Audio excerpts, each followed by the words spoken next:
What's up, guys? AJ from Something Heavy here, welcoming you to the second episode of Music Saved My Life. Last time I was on, I had a very good friend of mine, Mike Wayman. He came on and he told us some stories about some of the things he's gone through in his life, the ups and the downs, and how it all, one way or another, came back to music. Whether it was the writing aspect or the playing aspect of it, or the just connecting in some way, shape, or form. So I really enjoyed my talk with him.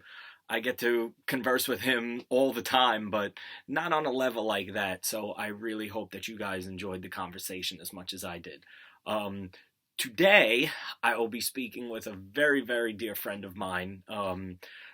I, believe it or not, I've only known this cat for I think maybe 6 years, something like that. It might even be less than that, but it feels like I've known him all my life. He came into my life. He was in a weird point in his life. And then throughout the course of time, I was at a weird point in my life, and he was there for me. And we have that, I'll say, bro connection. It's not entirely based on the music. We're more friends, and we're closer as friends than we ever were or ever would be on a musical standpoint. He's gonna come on. He's gonna tell you some of the shit that he's gone through in his life and how music has saved it. So thank you guys again for tuning in. I hope you enjoy this one. What's up, everybody? This is AJ from the band Something Heavy, and welcome to the next and latest episode. Sorry, I'm already stumbling over my words, of Music Saved My Life. My guest tonight is a very good friend of mine. I don't know if he's on that screen or that screen or that screen or that screen, or if he's going to pop up when my dumbass stops talking. I'm not sure how this Zoom thing works, but you're going to see him. It is my buddy Ian. As I said in my intro, I've known this guy a bunch of years. It feels like I've known him longer than I actually have. We've shared a lot of stories together. We've shared a lot of good times. We've shared a lot of badass shit together. And I wanted to bring him on just so that he can tell some of his stories to you guys and see if you can connect, and how he can connect to, maybe some of your stories in the future. So, Ian, welcome. What's up, bud? How's everything, man? Thanks for having me. I think this is a great idea that you're doing with this online podcast, especially during the time of the world ending. I think this is a good thing for everyone to focus on the positive parts of life. So I really, I really appreciate you doing this and having me on. This is cool. No, thank you, man. Thank you for having, taking the invite and stuff like that. Yeah, like you said, the end of the world as we know it. The world might explode tomorrow, but we have music. That's all that matters. Yeah, if this is one of the only ways that I can see some people, then you know what? So be it. I'm just gonna do it. I see you've got your coffee. Always got your coffee. I got my bottle of water here as a change of things. So that's really it. We're gonna get into it. Like I said, I'm gonna ask you a whole bunch of nonsense and keep it lighthearted when we can, but this is Music Saved My Life. So, Ian, how long have we known each other? How many years? Because it doesn't seem like it feels like 20, but I think it's like 4 or 5. That's for real. It feels like 20 because it was just like an instant friendship, especially because you and Eric kind of knew each other when you guys were younger, which was cool. And I guess like the minute we met in Matt's, it was whose basement? It was Matt's basement. That was Matt's basement. It was Matt's basement. When we met in Matt's basement that night, it was just like an instant click because we all just realized, I guess, how just silly we all are, with how childlike we could be, and just how much fun we could have instead of just being stuffy musicians like some people could be. Yeah. And it's fun. We bonded instantly. It was fun. It's funny you say that because I remember that night being at Matt's. Like, I got there, as I usually do, stupid early to set up my kit, and I saw you walked in first with your guitar, and then Eric walked in, and I looked right at him, and I'm like, I know you. Like, where the hell do I know you from? And then turns out, when Mikey and I were in a band product of the 80s, we used to play with Breaking 100 all the time. And it was kind of a surreal thing funny. that it all comes, back around. And then when I told Mike, he's like, holy shit, you're back with Eric. That's awesome. So yeah, it was a cool thing that happened. And the way it happened was pretty sick. So I know the guitar virtuoso that you are. You've, we've shared the stage together. We've done multiple recordings together. You're doing a lot of work on my solo stuff for me, which is greatly appreciated. Thank you. When did you first I'm really not that good, by the way. I just try to not suck, by the way. I'm really not that good. Like, I just try to not suck every day. That's the key. Well, you do a very, very good job of not sucking. I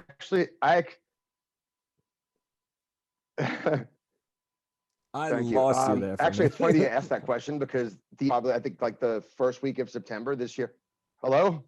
I got you. Good? Hi, I got you. Hello? Okay, I know. I didn't know if.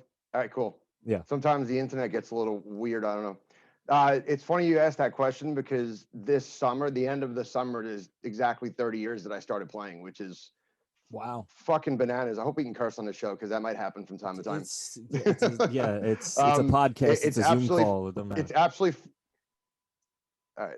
It's absolutely bananas to me that it's 30 years because I'm still in my 40s, and to think that I've been doing something for 30 years and I'm only in my 40s, like that's pretty incredible. And most people would say things like that or talking about their careers when they retire, but I'm talking about something that I love that I've been doing for 30 years straight. Like absolutely.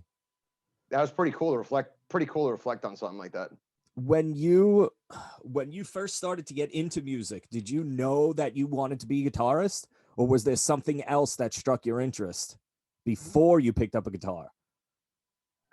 It's actually weird.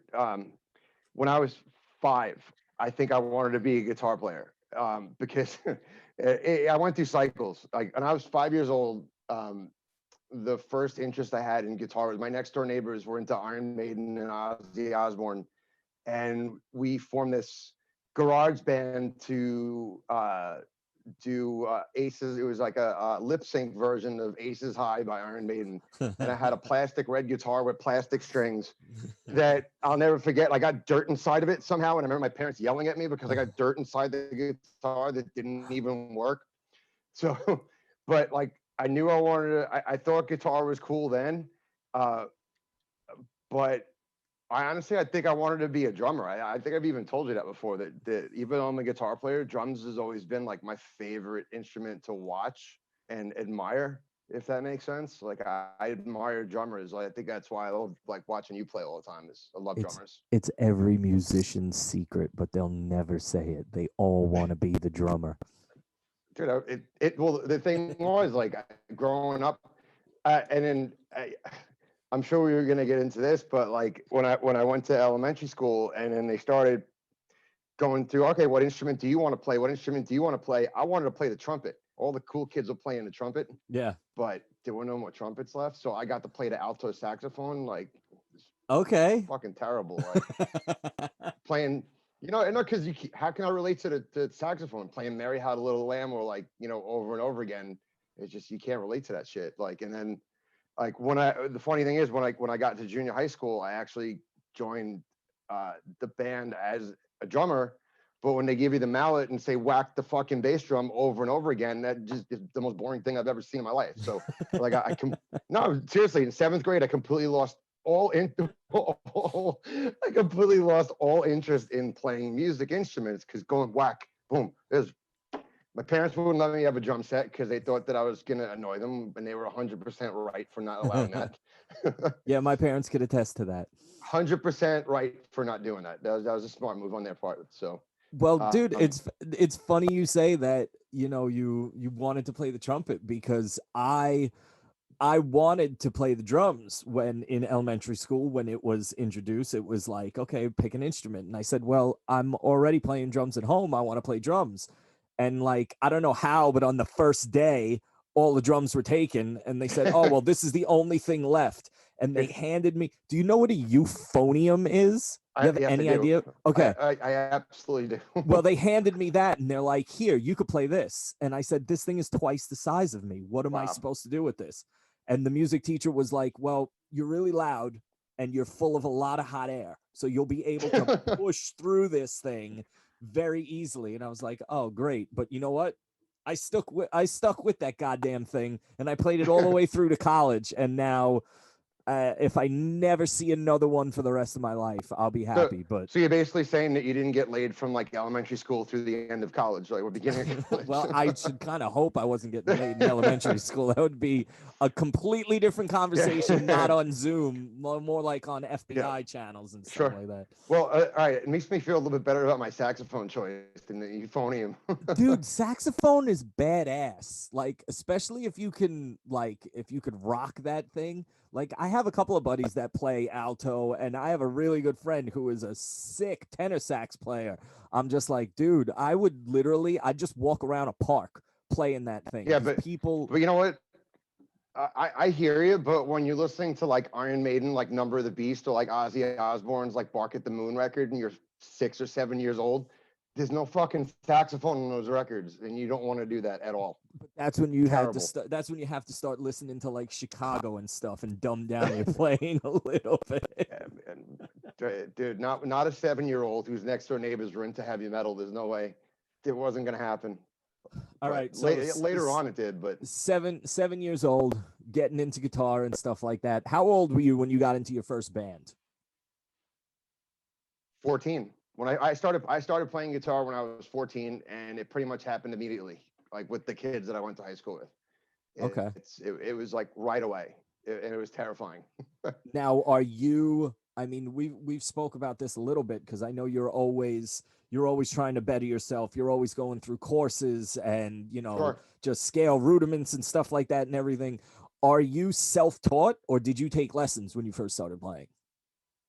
Both, actually. When I started playing, I had the advantage of having two of my really good friends at that point. Actually, three good friends were guitar players. So on top of hanging out with them after school every single day, and it was basically almost like a competition to see who could learn different things and more things than the other person. And hey, I learned this last night. What did you learn? You can't play this. I could play this Metallica solo. What did you learn last night? And sort of trying to turn it into like a friendly competition. And then, we also had like a rival band in school that were like, that we didn't like, and they didn't like us, but we knew they were good. And like, we didn't know if they thought we were good, and we tried to compete with them. So on top of all that, I did take private lessons throughout high school for a bit. And then I took some classes in high school. I took some classes in college. I've even studied recently with some teachers over the last couple of years. So it's a combination of both. The invention of YouTube, when that came out like 20 years ago, that was a lifesaver because I still learn off YouTube. Yes, as do I. Still learn off YouTube. So a little bit of both, self-taught, but there are some things I almost feel like as hard as I would try to learn from the online lessons, like I just love having someone in the room sometimes to show me things, and like so you could bounce ideas off each other, and so both, a little bit of both. I could understand that. I could totally understand that. So people that are watching or listening, however they're tuning in right now, there are a lot of people in the whole, I'll say, Long Island music scene. We call it the family and everything, the sandbox, if you would. A lot of them already know you from Pedestrian Knockdown. Now, I did not know. I was out of the scene during that time. I was doing my own thing with, Fight of the Century and stuff like that. So I really wasn't in that whole scene. But when did you guys first form Pedestrian Knockdown? I think it was 2013. Okay. Yeah, or you know what? It was pretty much immediately when I met Eric, which was maybe even earlier than that. It was like 2012, 2013 when me and Eric started getting together and writing songs. I had worked I worked with Michelle, Eric's wife, and Hmm. she always said, you know, come see my husband sing, come see my husband sing. He's really good. And every time you hear someone say someone's really good, they're always fucking terrible. You know, always Yeah, terrible, typically. always terrible. And then so I went down to see him play, and he sang one note, and I tapped her on the shoulder and said, he's in the wrong band. We need to start writing together. And then we Hmm. hung out the next week, and I think we wrote one song together, and he literally quit his band like the next day because it just felt right. So it was the two of us for a while, Uh-huh. you know, and then his drummer, Adam, from the band he was in, who I knew from years ago from a band Voxhound that I used to play in. Hmm. Uh, he wanted to play with us all of a sudden because he knew me as a guitar player. So, and then he brought in, you know, D bass, David on bass, who's the Yep. sickest bass player I've ever seen in my life. Yes, he Um, is. by far, best, hands down, best bass player I ever played with. And Hmm. I know Eric will say the same, but so that's kind of how we started. But it was mostly me and Eric starting to write songs around 2013, I would say.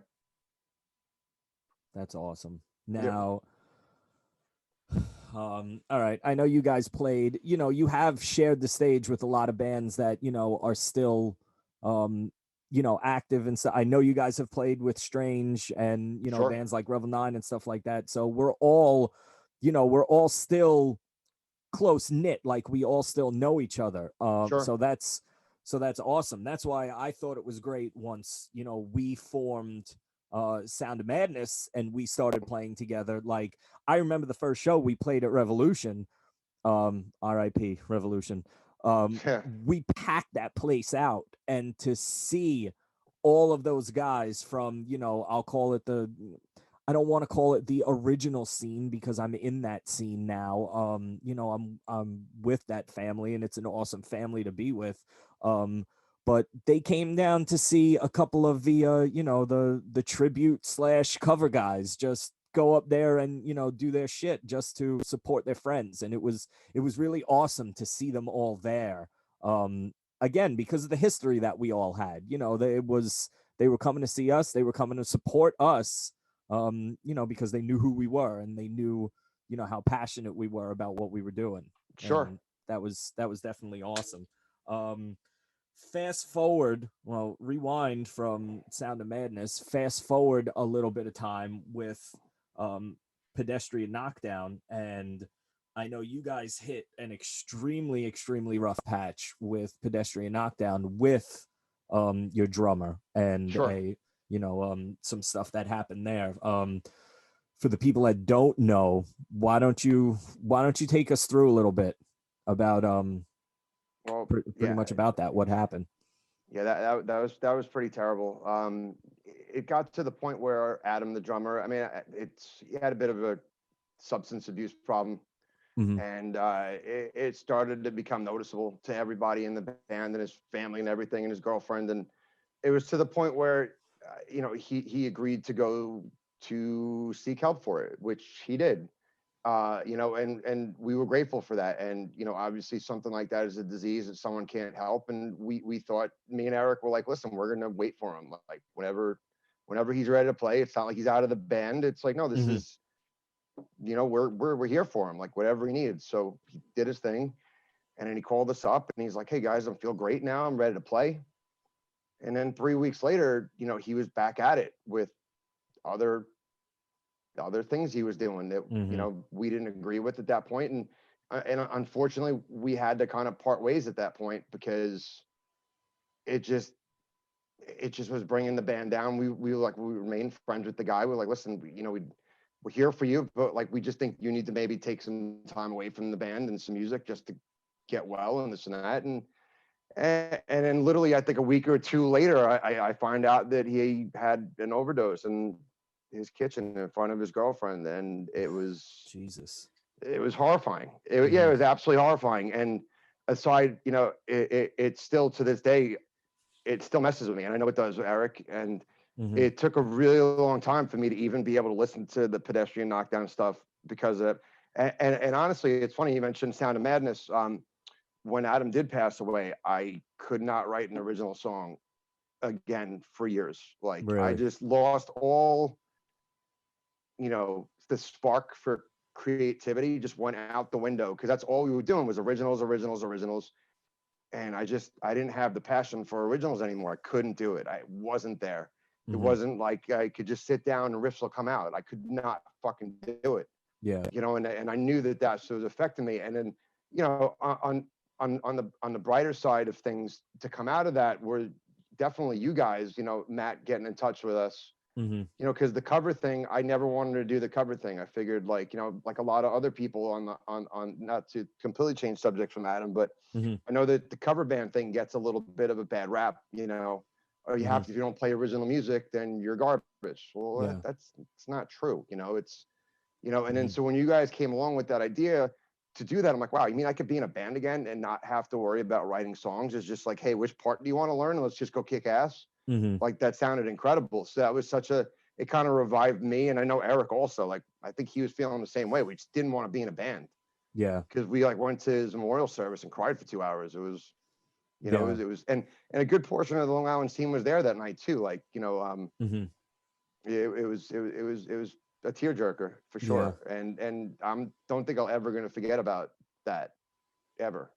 So, I you could, know, yeah, I could totally understand what you're saying about, how difficult it was and how much it hurt to try and get back into, the especially like you said, the writing aspect of things. Because when you're with somebody that you have that, connection with, you have that writing connection with, and now that person's not there anymore, it really rips a part of you away. And right. you guys wrote some incredible music too.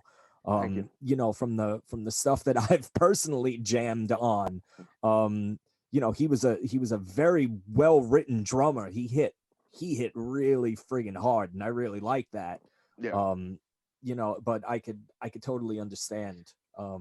Yeah, You but know, and the thing with him too, he brought a lot of fun to. He was a fun guy also, and like you said, it's not like a relationship where you break up and then someone just, you don't talk to him anymore, but you can still see him at shows. mhm, It was just the whole thing about it. It was just terrible. Like, none of us wanted to write original music anymore at that point. yeah. How how long of a gap do you think it was between the time that, you guys, obviously, that pedestrian knockdown ended, to where uh it was, you got kind of like that itch, like, I want to be in a group again, but like you said, I don't necessarily want to be writing again. Like, how It, long was that? I would say, I mean, it doesn't sound like a long time, but probably about a year or so. Okay. I know exactly where I was when I got the text message from Matt. Hey, do you Hmm. guys want to be in a band? We're gonna jam on tunes like Domination from Pantera. I got this, and then this is funny. I don't know if I ever told you. I think I did tell you this. My first question back to him was, he's like, "Oh, I have a drummer and a bass player." And my first question back to him was, "Can your drummer play Domination by Pantera?" That was my question back, and he's like, it's "Of course he can." It's funny And because I think I was actually at Buffalo Wild Wings with Matt and Joe when Matt so sent funny. you that text message. So that's So that's actually really funny. that's very funny. Yeah, no, that was my first question back. Can the drummer play Domination? Because the whole band's gonna fall apart if he can't play that part.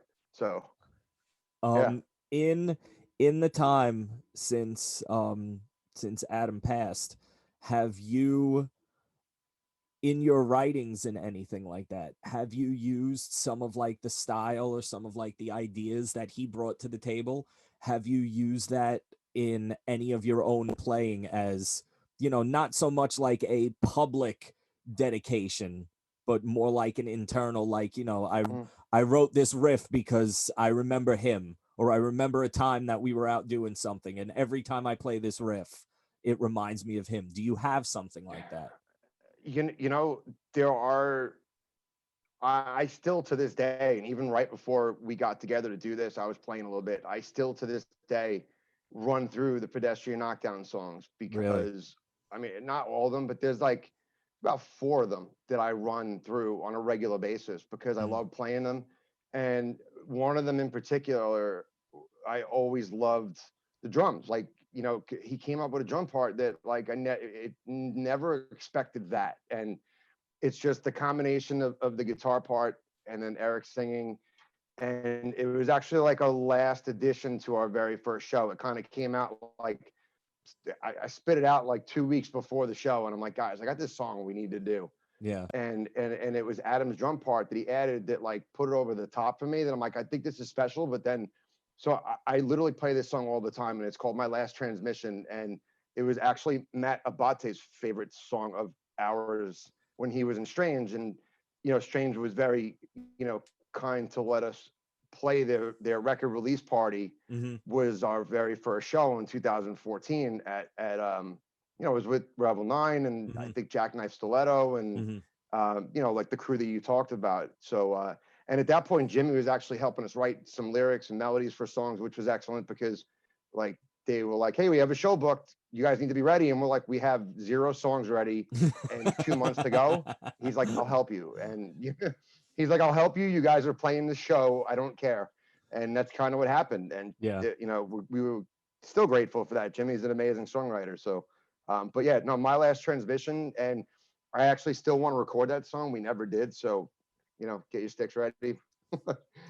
I really do. Like, I'm always on call, and we have the ability to do it now. I know if you're watching, I know Mike would be floored, to get another project going. Mike's got like 12 friggin' things going right now. I said on his podcast, I call him Dave Grohl because he's in everything.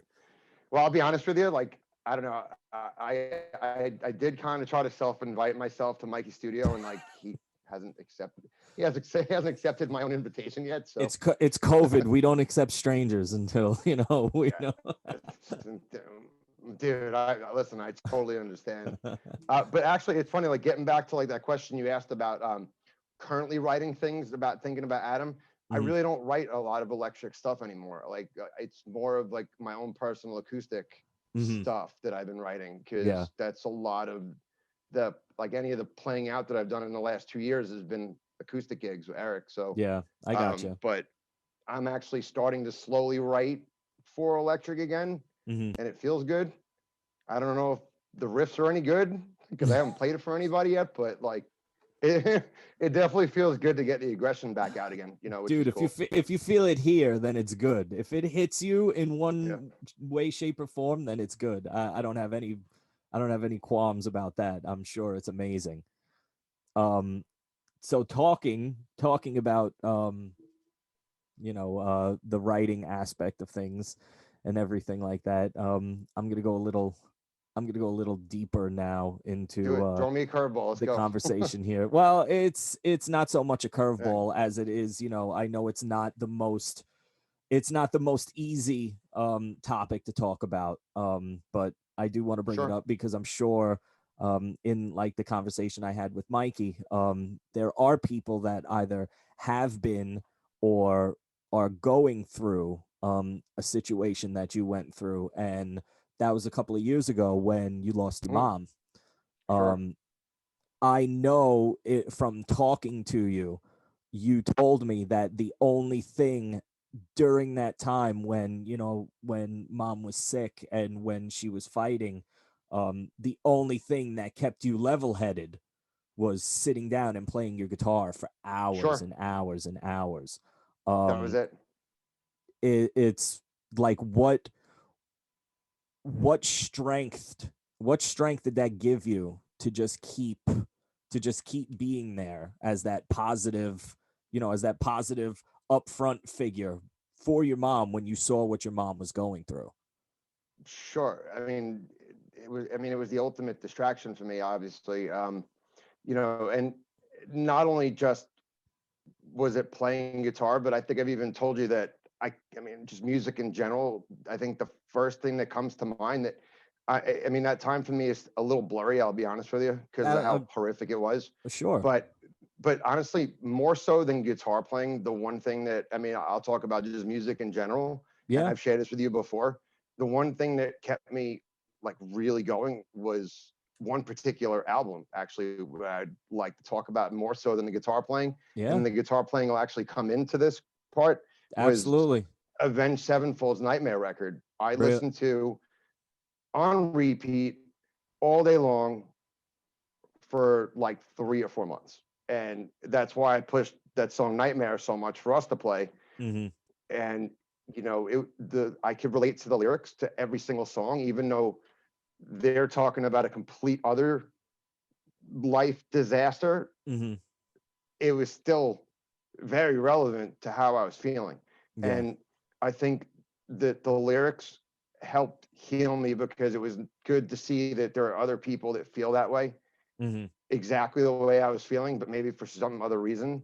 Yeah. Like, and I also loved how fucking goddamn aggressive the guitars are on that record. Mm-hmm. And then Mike Portnoy being my favorite drummer of all time, like Absolutely. that just everything about that record was like the right record at the right time to keep me completely distracted, you know, and reminded about about the horrific time that I was going through, that other people go through it. So that was honestly probably the most healing thing that I could have done for myself was dive headfirst into that record, and then to bring guitar into it. Mm-hmm. It really made me want to start dissecting some of those songs. Like, all right, what is Sinister Gates doing on these leads? Like, why is his sound different than other people's sounds?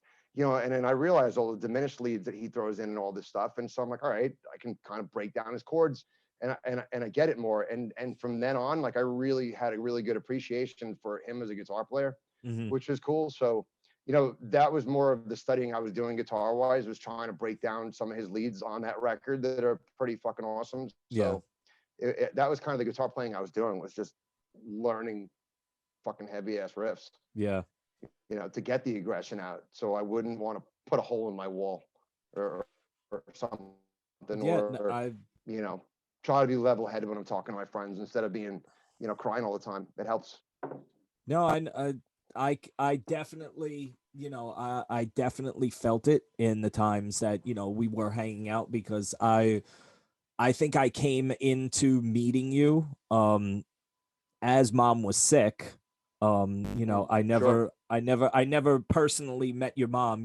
I know Andrea, I know your dad. Your dad's awesome, by the way, if he's watching. He's the man.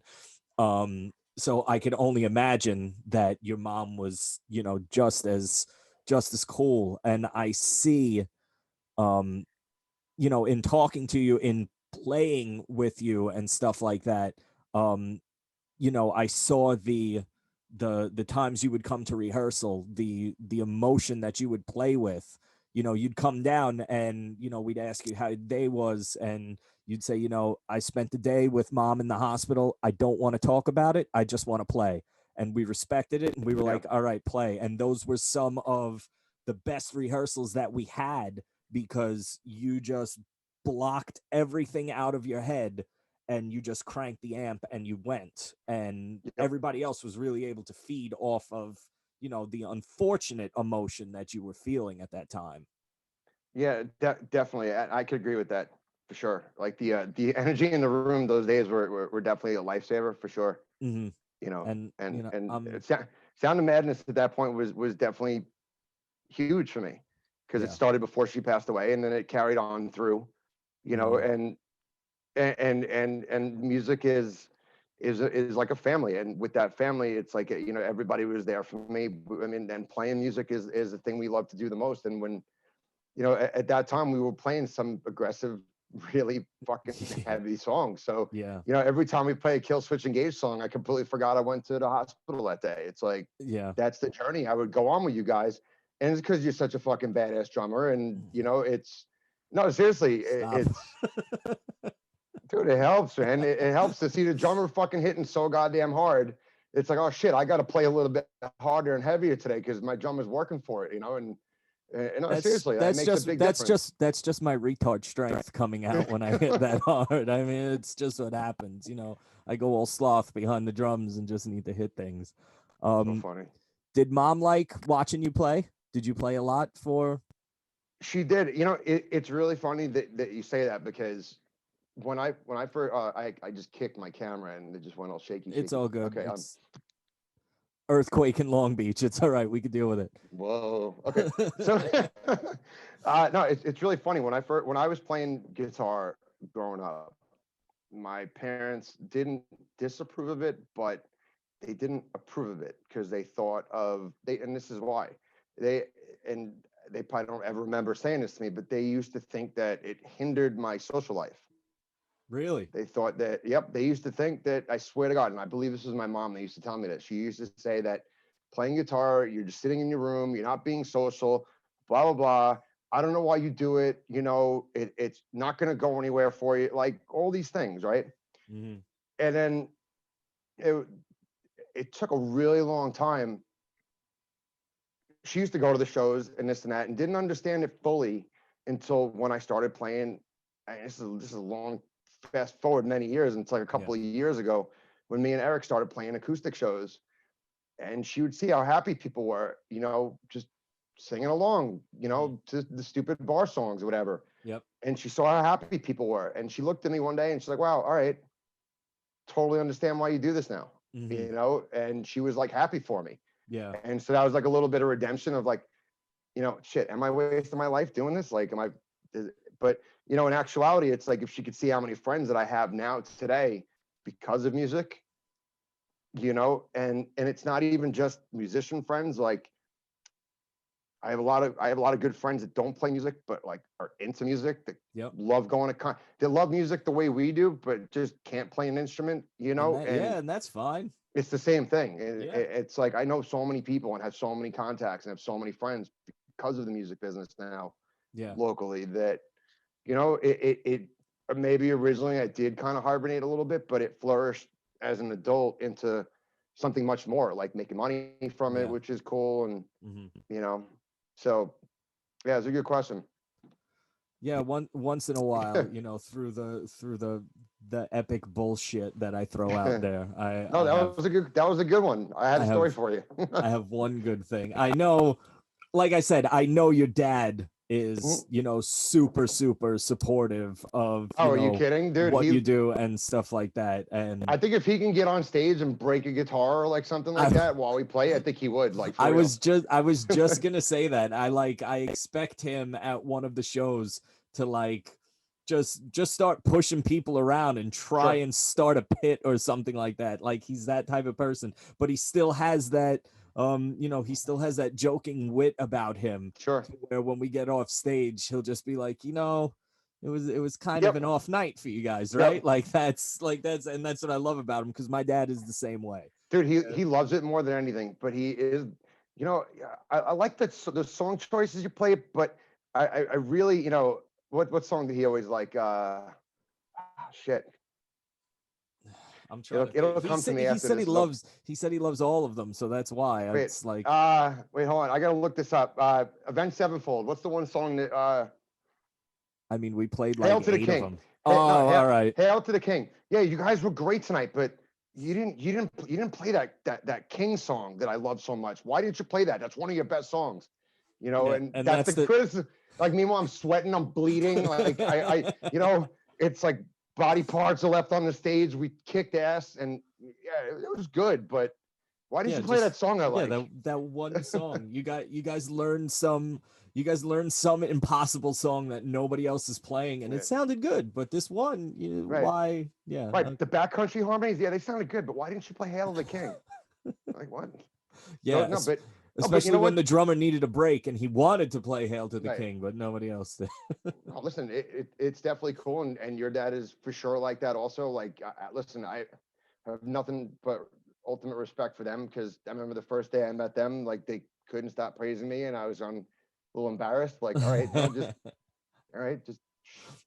I remember when my parents, I don't even remember what show it was. I can't remember if it was Revolution or 89 North. 89 North. It was 89 North. My parents came, and I remember getting off stage and my mom saying about you and Matt, saying, "Where the hell have these two been, and why have you never played with them before?" And I was like, universe is crazy, brings people around at different times. Yeah, but for sure. No, that's definitely cool. Yeah, I remember that they were sitting at those round tables, like in the middle, like whatever. Yeah. Yeah. No, for sure. No, but I know your dad's like that too. Like, he's over, but that shows that he cares, though, and that shows that, like, my dad cares. And at first, I thought it was weird that, like, all right, I'm in my 30s, I'm in my 40s, and parents are still coming to shows, but it's like, no, it's fucking great. Yeah. It's like, if I was in a sign band and I was playing the Coliseum, you goddamn right I want him fucking on the side of the stage watching, you know. Yeah. So what's the difference? Like, absolutely. Yeah. You know, for sure.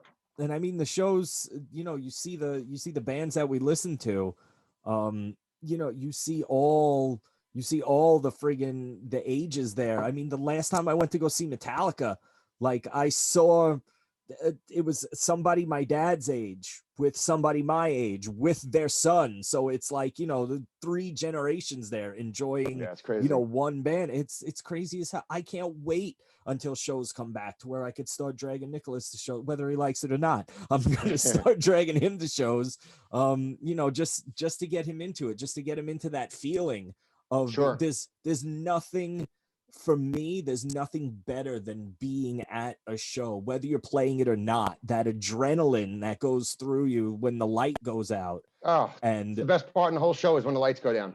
That's it. Absolutely. Like, it doesn't even matter if they play your favorite song or don't play your. It's all about the minute the lights go down and the crowd goes ape shit. That's the best part about a concert for me. Yeah. Always. Hands down. Better than the encore. Better than your favorite song. It's the first time the lights go down, and shit just goes. Yeah.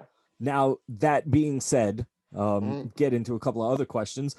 What is the best concert experience that you've ever been in, and you always keep it in the back of your mind? Like if ever you're having a bad day or you're going through some shit, you can just close your eyes and take yourself back to that concert. What is that for you?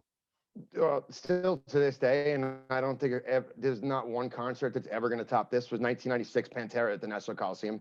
Oh, I envy you. Yeah, it's absolute, like, there aren't even strong enough words to describe how incredible that show was. And yeah, they're not even close to being my favorite band, but it didn't matter because that was the most ridiculous show I've ever seen in my life. And it was at the Coliseum. I had seats. I was there with this girl, and we were pretty close to the stage, and the entire hockey rink area was a fucking mosh pit. mm-hmm. And it was the Far Beyond Driven tour, and they opened up with Strength Beyond Strength and Right Into Becoming, and I thought the Coliseum was literally going to explode that night. I've never heard power. I've never seen a guitar player dance around the stage as much as Dimebag did. Mm-hmm. I've never seen so much passion at a metal show from a guitar player in my life. Like, I don't even know what to say. That's awesome. Yeah, it was amazing. Nothing will ever top that. And this coming from somebody that I know has seen Dream Theater more times than I can count, has traveled across the friggin' country to go and see the Deftones in California. Like, I envy some of the shows that you've been to, and a show at the Coliseum. That's what does it. That's what does it for you. That's awesome. Yep. The dirty old Coliseum. It smelled like piss and beer, and it was Pantera in 1996 with Typo Negative opening. I wasn't a big fan, but they were still fucking cool. Yeah. Yeah, and I'll never forget this. This was like the Joey Buttafuoco time in our lives. Actually, they brought him out. I'm serious. They brought him out on stage for the encore. Right before they played Planet Caravan, Joey Buttafuoco came out and said hello to everybody, and they gave him a big round of it. It was really funny, actually. Oh my God! Of really, all people to bring out on stage. But dude, but for real, no joke. Just imagine the lights are out for the encore, and then all of a sudden the noise for Cowboys from Hell starts, and then the backdrop from the album cover comes down behind the drum set, and the hairs on your arms just, you get the chills, and you just want to start breaking shit. Like, that's the only way to describe that concert. Yeah. It was ridiculous. That's I'm getting. I can still remember. I'm getting fluttery now just thinking about it. Dude, Vinnie Paul used to do. I'll never forget. He does these things with the sticks where he goes out and then he crosses and then just boom, like they did Domination like halftime at the end. Yeah. And he's crossing and he's like, dude, it was like destruction. I always loved watching him play because it was like, it always seemed like all of his drums were oversized, like compared to what everybody, like his toms were deep, his snare drum was friggin' deep, and he's a he was a big guy. Yeah, those drums were as big as he was. Yeah, and to be able to pump through the shit that he was playing, I was like, I need to try and play like this guy. And just the sound that he was getting was unbelievable. I envy you for being able to see them, because it's hands down the best show I've ever seen. And they weren't even my favorite band in high school, and they're still not my favorite band, but it's by far the best show I ever went to. How many times have you seen Dream Theater? I can't count that. I don't know. It's probably close. It's probably around 20 if I had to guess. Would you say that a lot of your style is, I don't want to say mimic, but derived of Petrucci? Or do you take elements from all your favorite guitarists and try and implement them in your playing? I would say all of them. You know, I think that it's funny because people hear Dream Theater and they're like, oh, you like prog rock?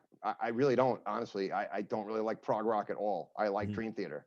Yeah. So, I mean, they're the group that really got me into being interested in knowing how to play, not just, you know, noodling around and, oh, it sounds good. No, like they're the ones that got me interested in theory and scales and all that shit. And I think at first I would say, you know, it was them all throughout high school. Like that's all I cared about. You know, I bought the books, the transcription books for the albums. You know, what I actually used to do, and I think this is really where I started to build my ear pretty well. I wasn't good enough to play most of the stuff when I was in high school. So I put the record on and I would try to make up my own parts to what I was hearing and just all right. Dude, I swear to God, I would try to be in key with the song and just kind of feel around and learning, actually even learning some of the parts, the ones I could play that were in odd time. I don't really notice the odd times now. Odd times aren't really odd because of that band for me. And that's one of the positive things I took out of it. You know, like a 5 isn't really that odd anymore because like I've been playing it since I was 14. Yeah. Playing these weird ass Dream Theater changes. But as far as me as a guitar player, I think I'm a cross between them and Deftones is definitely one of my other favorite bands.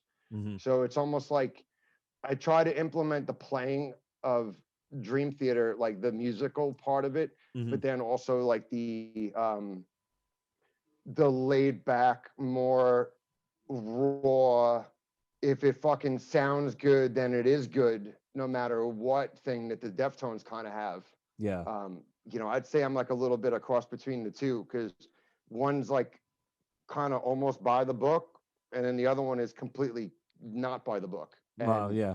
I try to mix both of those together for my own little thing. So, if that makes any sense. And you're definitely, I could say you're definitely like, how do I put this? You're as jacked as Petrucci is.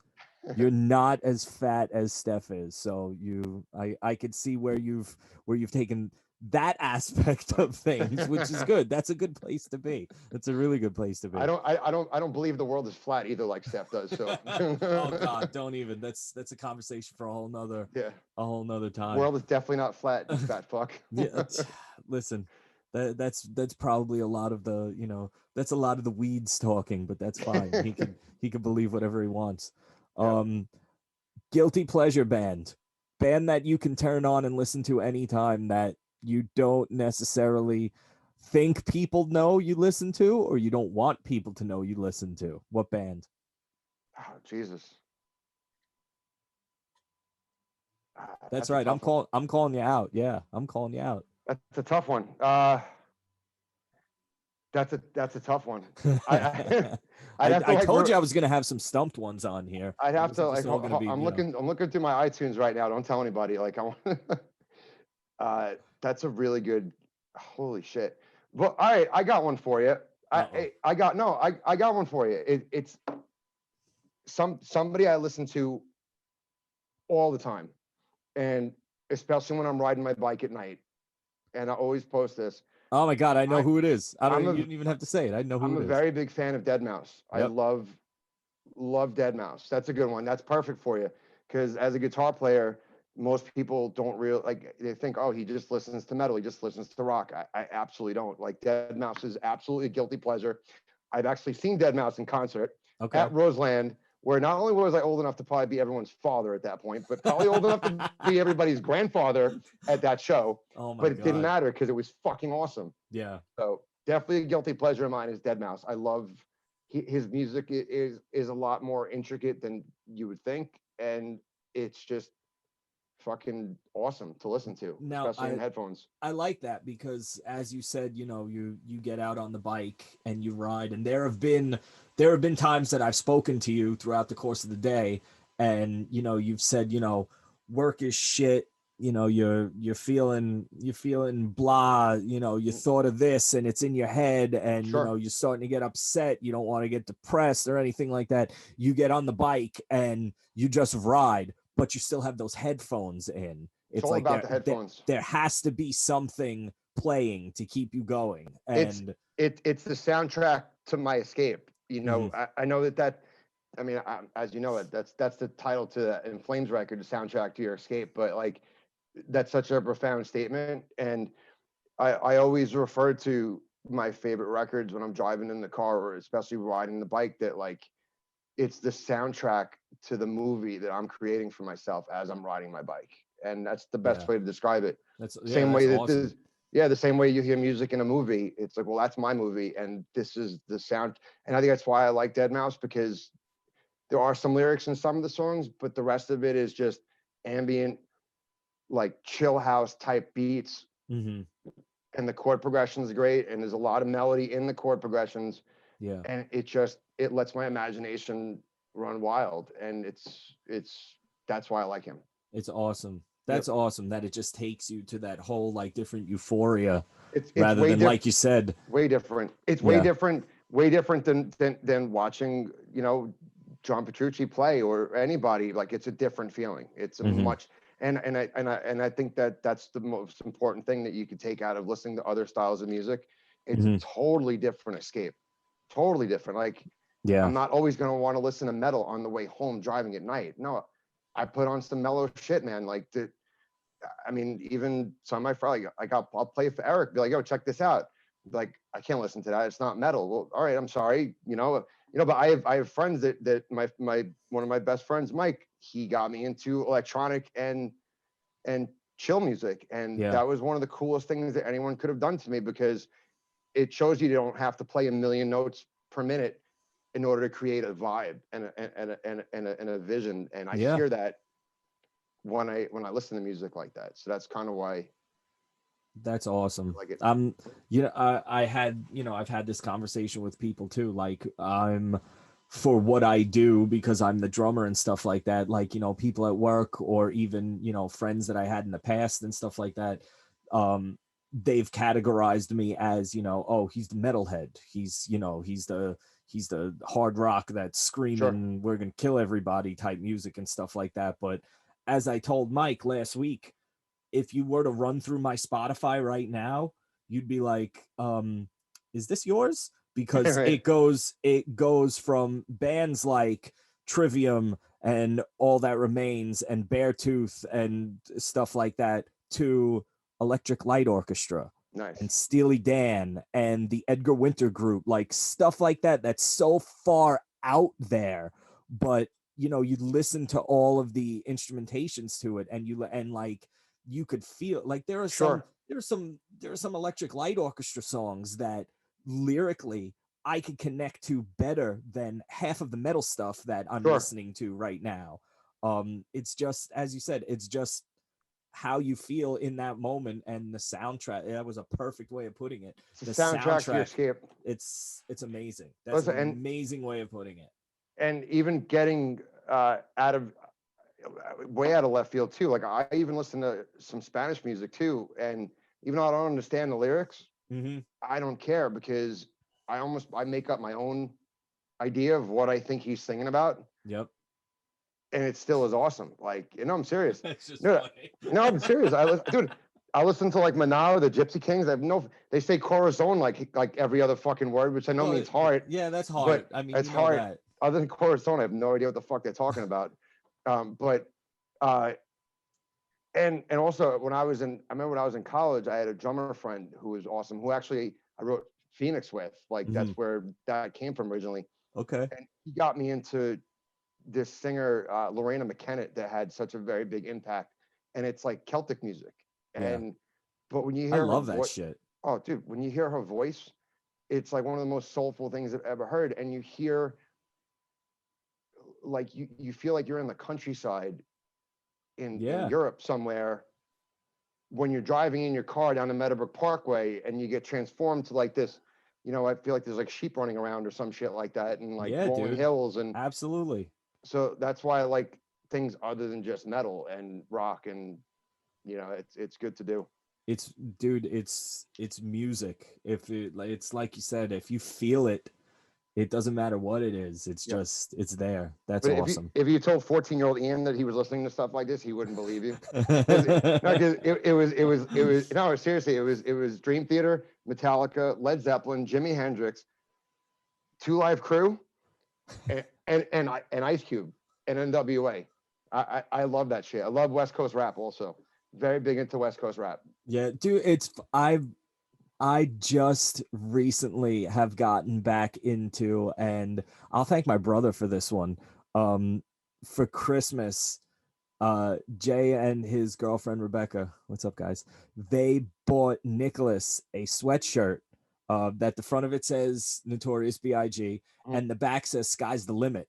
That's and awesome. It just, like, to see him wearing it, it's just like, you know, that's you awesome. Just I want to play him the song just so he can hear. I mean, he's too young. He's not going to like understand any, but just the groove to it and just that chorus, just the, you know, the sky's the limit. You could have what you want. You could be what you want. It's like a song like that, you know, you could take hold of and just like hold dear. And I've been listening to the song every day when I'm going to work. It's the first song that I play on my Spotify, just like to try and have a good day. All right, that's it.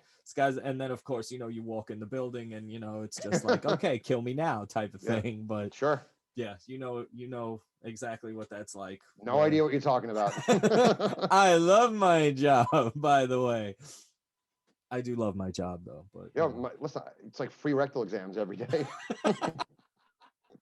Oh God, that's a terrible but an amazing way of putting it. Listen, I got a clean anus from that job. Free rectal exams. Good. All right. If anybody is interested, you can hit Ian up after this. I'll put his phone number down on the bottom. You could hit him up and you could talk to him about that. Dude, I want to thank you for coming on, talking to me about a whole bunch of bullshit, sharing some intimate stories that, you know, not everybody necessarily knew. As I've said before, it's not always easy to peel back the curtain. And, you know, let people into that part of your life. But I do appreciate you coming on, speaking to me about that. You know, how the music aspect of it, you know, would still bring you back and bring you centered again. It means a lot having you on and being able to share this with you. So I thank you, sir. Oh, no, listen, it's my pleasure. And I'm very honored to be guest number 2 after Mike. You know, I know he's number 1 in your heart, and I'm cool with that. I'm cool with that, Mike, even though I'm still waiting for my invitation to your studio. So I guess that's why I'm number 2. No, but what's really great about music, and I guess I'll end on this. I always love talking to people about things like this because everyone has a story. Well, where'd you come from? Like, what made you pick up that instrument? And why did it keep you going? For, you know, because there are people that'll pick it up, play for a couple of years, and be like, oh yeah, I used to play guitar, or I used to play drums, or I used to sing. But like when you hear someone like yourself, or me, or Mike, or Jimmy, or whoever, you know, when you hear their stories and how they started, but not just that, but what kept them going all this time to make it that important in their life. Everyone has a story, and it's always unique, and it's always awesome. So thank you for having me.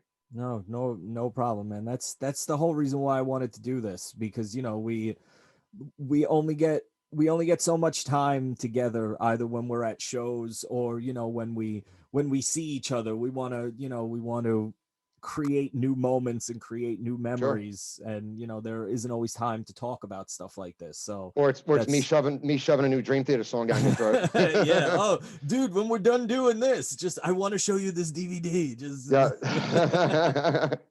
You know I love it. You know I appreciate it because the drumming is unbelievable, and I'll Doesn't always matter. I'm never gonna stop doing it, even if you yeah. hate it. So don't worry. It's okay. I'll live with it.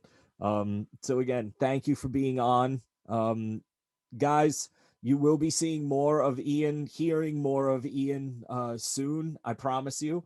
As I said on my forthcoming solo crap, whenever I finally decide to put it out, Ian is on a couple of the tunes because I am not a good guitar player. So you'll be able to hear him there. And as I said in the last podcast interview, as soon as all of this COVID stuff has started to slow down and we can get back to shows, not only will I be back with the guys in Something Heavy playing live, I will be back with Sound of Madness, just because of how much fun it is. So, with the incredible Pete Testa also, who I can't wait to fucking get back to play with that dude. What a monster guitar player he is. yeah, Holy shit. Pete's unbelievable. He's an Monster unbelievable guitar guy. player. Yeah. Hopefully within the next couple of weeks I'll have Hopefully, him on too. Hopefully he still has our phone number saved and doesn't, you know what I mean? Yeah. Who the fuck are these guys Who is texting this? me? No. I don't want to be on any type. I don't want to know about my car warranty. I'm past that. I've been practicing. I'm way better than you guys now. I can't do this. Oh God. So thank you, Ian. Thank you everybody for tuning in. Thank you, sir. I hope you enjoyed. And if you didn't, whatever. I really don't care. Somebody on here enjoyed it. That means that nobody watched. Yeah, I know. It's my mom's gonna watch it and nobody else. Cool. But Hi, that's awesome because that's my biggest support right there. Hi, Mom. So, I haven't seen you in a while. Hope everything's good. thank you guys again. I'll see you next show. Take care.